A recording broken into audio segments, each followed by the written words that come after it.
On the morning of her 28th birthday, Lady Evelyn Harcourt sent away the last florist with a smile and a firm reminder that she preferred her roses without ribbons. By noon she had finalised the household accounts. By 4 she had walked, unchaperoned save for her maid and common sense, along the plane trees of Hyde Park. And by evening she presided over her own dinner table in the pale blue townhouse on Russell Street that, to the astonishment of half of Mayfair, she kept without husband, guardian, or apology. "Evelyn," her elder brother, Charles Baron Harcourt, had said when she signed the lease, "the world is not kind to a lady who resists being looked after." "The world may look as it pleases," she'd replied, "but it will not sign my cheques." It was not defiance exactly, simply preference. With a tidy income from her late godmother, Evelyn had discovered that freedom tasted like good tea, subtle, bright, and improved by the correct cup. She paid her own milliner. She established calling hours that suited her, not the ton. She hosted musicales in which the musicians played entire pieces rather than agreeable fragments. She was popular in drawing rooms because she was agreeable without being eager, and because she had the trick, rare in any age, of listening as if she might learn something. Eligible gentlemen admired her, widowed matrons warned her. In the subscription rooms for the Morning Post she was described quite incorrectly as resigned to spinsterhood, the phrase likely sugared with pity. Evelyn, who liked long walks, French novels, and choosing her guests, considered herself not resigned, but content. It was at a book auction, 3 streets away and a social mile from Almack's, that she met the man the scandal sheets called a rake. The room was crowded with dust, intent faces, and the mild aggression of collectors. On a velvet-lined table lay a battered volume of Pope's letters, annotated by someone clever and disreputable. Evelyn reached for the catalogue. So did another hand, elegant and gloved in kid the colour of cream. Their fingers brushed. "Forgive me," said a low, amused voice. "I seem to be trespassing on your page." She looked up into the face of Sebastian Linfield, Marquess of Thornbury, a gentleman of means, mischievous blue eyes, and a reputation too well aired for its owner's comfort. He had outridden 2 curricle races, outdrunk 3 colonels, and, if rumour was to be trusted, outwitted at least 4 matchmaking mammas by the simple expedient of never going where they expected him to be. He was, moreover, exceedingly handsome, in the frank, sun-touched way that makes mothers cautious and daughters rash. "Not at all, my lord." Evelyn tipped her head. "I shall not fight you for an inch of paper, only for the book."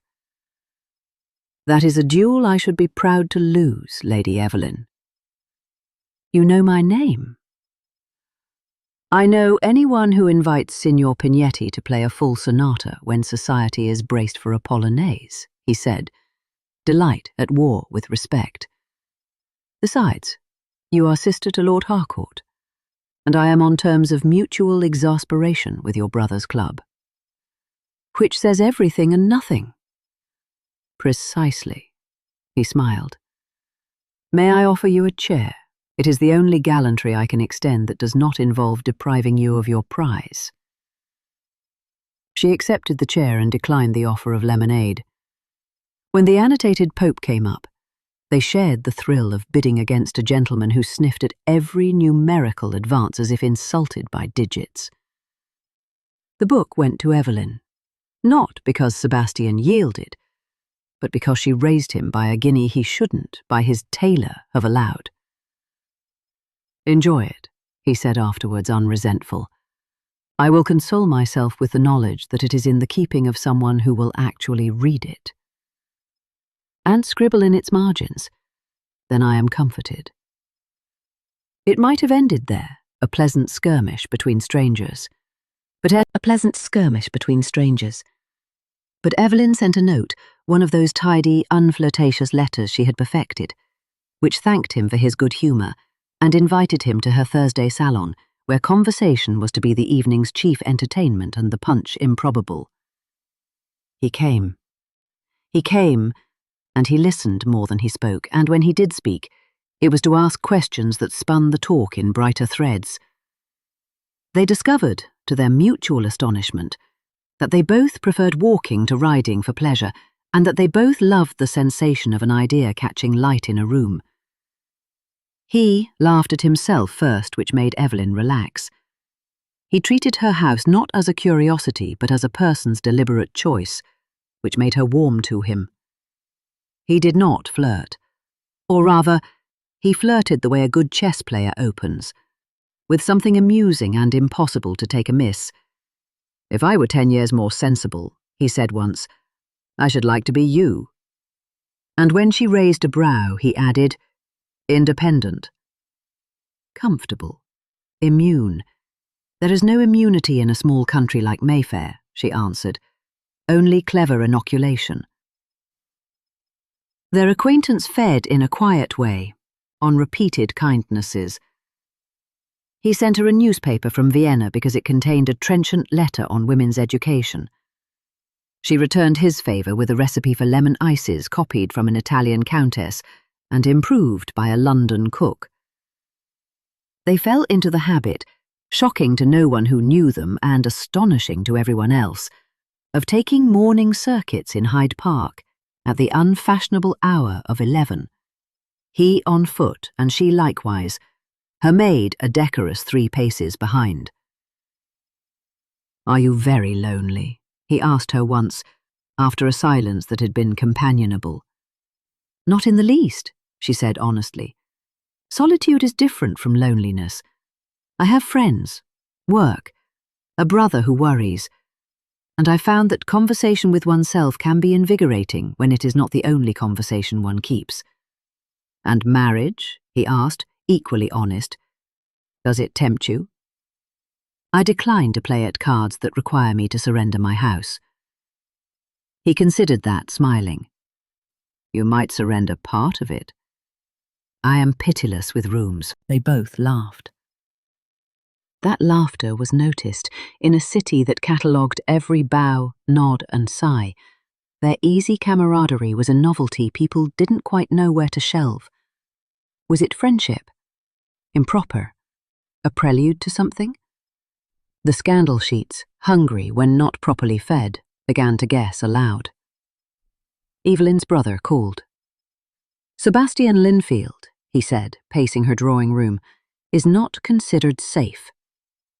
"Neither are lemon ices if left to melt," she replied. "Shall I pour you coffee, Charles?" He stopped, sighed, and looked at her with the weary tenderness of a man who has fought the world with variable success. "You are 8 and 20.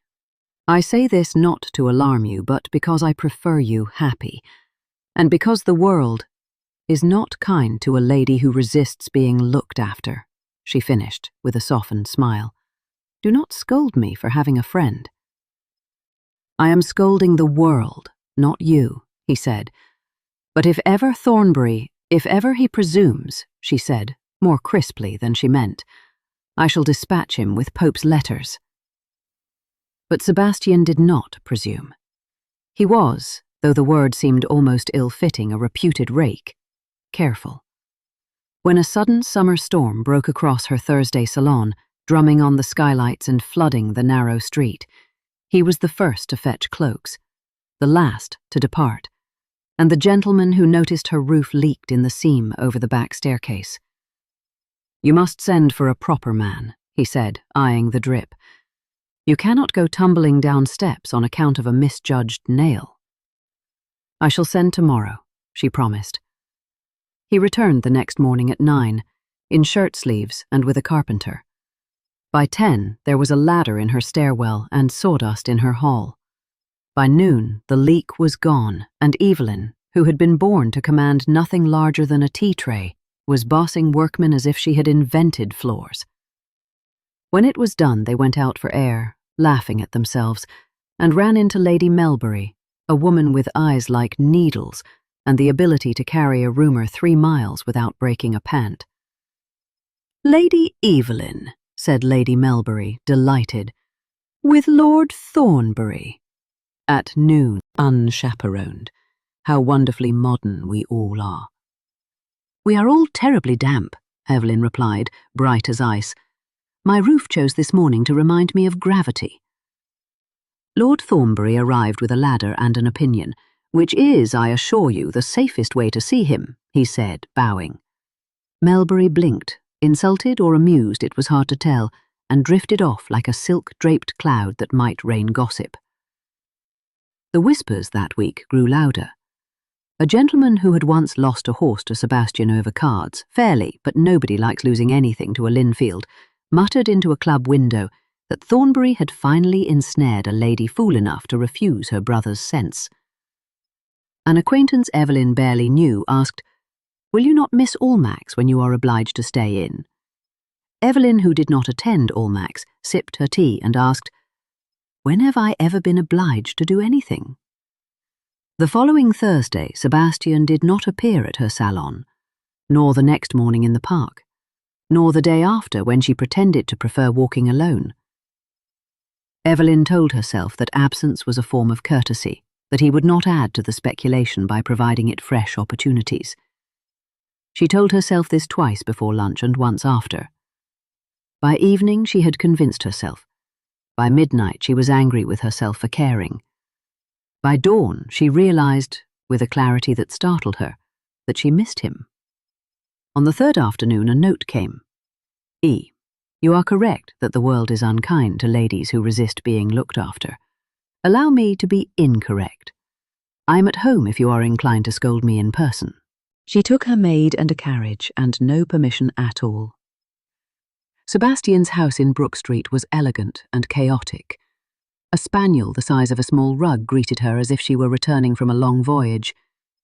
He came down the stairs 2 at a time and stopped with his hand on the newel post, as if he had not anticipated the sight of her, and was amused by his own lack of imagination. "I am scolding you," she said, marching into his drawing-room, "for absenting yourself and giving the gossips a toy." "I had thought to deprive them," he said, "but I find, as ever, that you are better at strategy."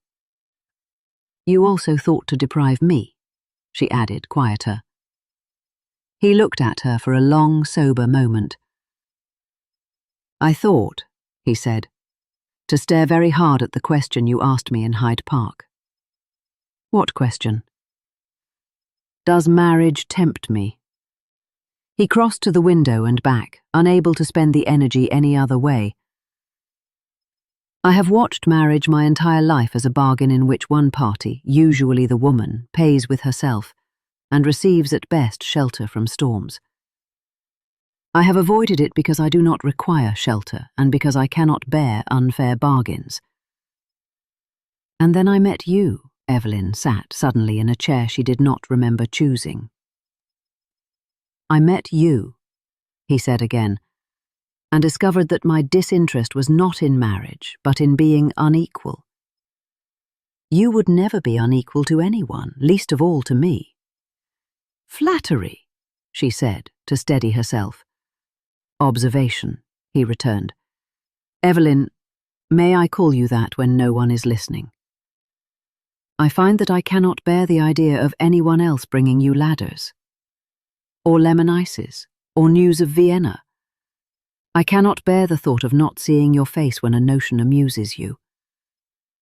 I thought myself a rake because I did what I pleased and left before dawn.